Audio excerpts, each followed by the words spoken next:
there have been new developments in the research of rods. We now have footage of rods taken by infrared cameras that reveals what they look like in infrared. We also have insects and we have birds, dragonflies. They all have a certain footprint. Rods, they also have their own patterns. You're about to see a creature that is among us that is extraordinary. There's nothing like this life form in the world. And we have the evidence that proves it's real, once and for all, after 19 years of research.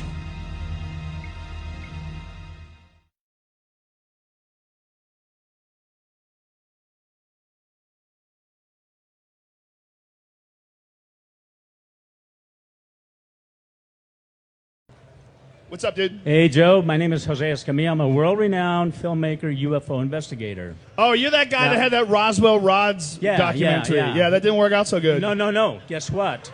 We have Do you know what that is? Well, let's explain to people what it is. Roswell Rods, this gentleman, I'm sure he's a very nice guy, made a documentary that I watched, and I was like, whoa, this is fucking crazy, where he was documenting all these things that are flying around us all the time that we don't see. These long, tubular, jellyfish-looking things that are flying at speeds that you can't see with the naked eye.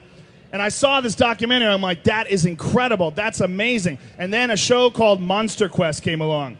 And what they did is they set up two cameras. One of those super high-speed cameras that you use for like super slow-mo, where you see a guy get hit and spray flies. Well, they found out that what those tubes were just bugs. And then as bugs fly past the lens, it leaves a video artifact. So they showed two films, one of just the bugs flying around in the same location, and the other with a shitty camera that shows these tubes. Ever since I appeared on Monster Quest, I have been verbally attacked by people that hate me due to their viewing the episode on rods. I have received death threats, and my business has been greatly affected. I am setting the record straight once and for all, and I hope this film gets the exposure that Monster Quest received. Like, whoa, this is fucking crazy. Joe Rogan, this video is for you. And they shot a high-velocity object, in this case a paintball, and it is recorded as an elongated blur. What Dr. Wu and the Monster Quest narrator did not disclose is that the camcorder was set at the auto normal setting, which is the fresh out-of-the-box factory setting as I mentioned earlier. Had they really wanted to be truthful with the paintball test, it would have looked like a paintball, no blurry object. That was the first of the deception. The next camera test was to be a broad daylight high-speed camera versus camcorder test at a birdwatcher's backyard. The Monster Quest was conveniently eliminated. Oh, and by the way, the birdwatchers make the statement that the cave rod footage they were looking at reminds them of insects. Yeah, it looks to me more...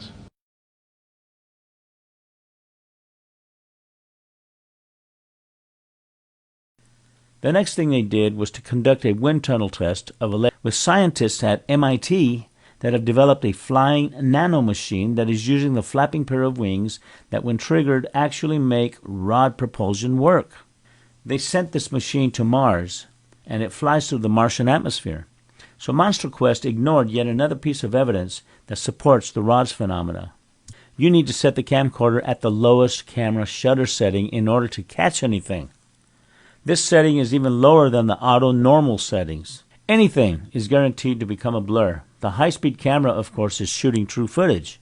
If the producers of Monster Quest had any integrity, they claim to have, they would have consulted me pertaining to these rods camera tests.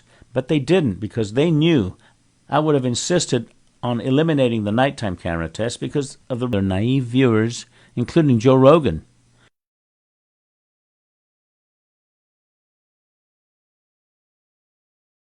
Jose, what I need you to do is mushrooms. That's what I need you to do.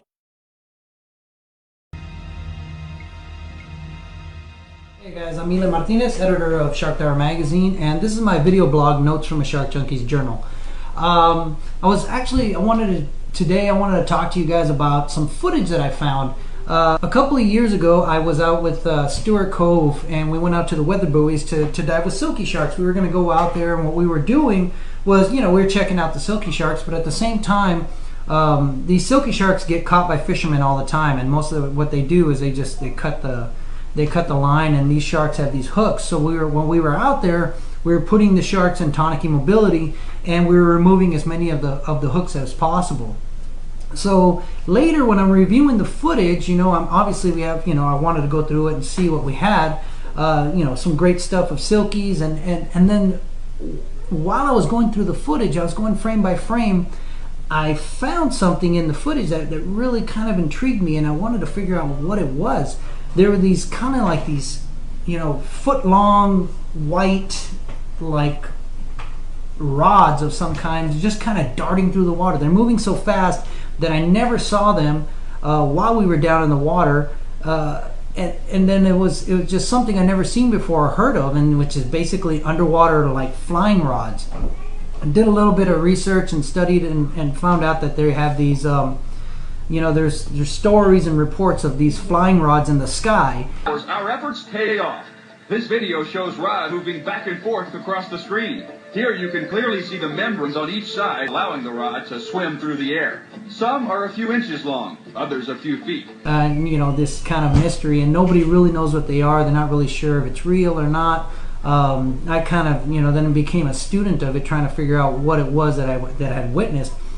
Still don't know what they are. It's a complete mystery. I'm going to just kind of show you some of the footage and just slow it down so you can see them. And there's going to be one clip where you'll see the kind of the rod just kind of darting through, and as I go frame by frame, you can kind of see, you know, around it, you know, just, I don't know if they're like little tentacles or whatever it is, but something is propelling those things and making it move extremely fast, and you know that to the naked eye you're really not going to be able to see them.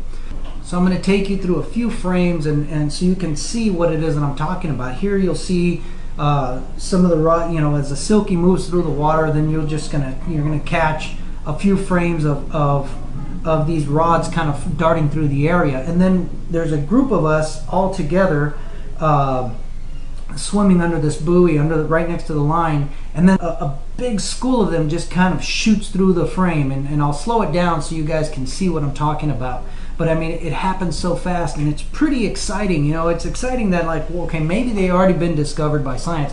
I don't know. Never heard of them, never seen them before, and I just, you know, thought it was really exciting to find something like this out there. You know, it's just really cool.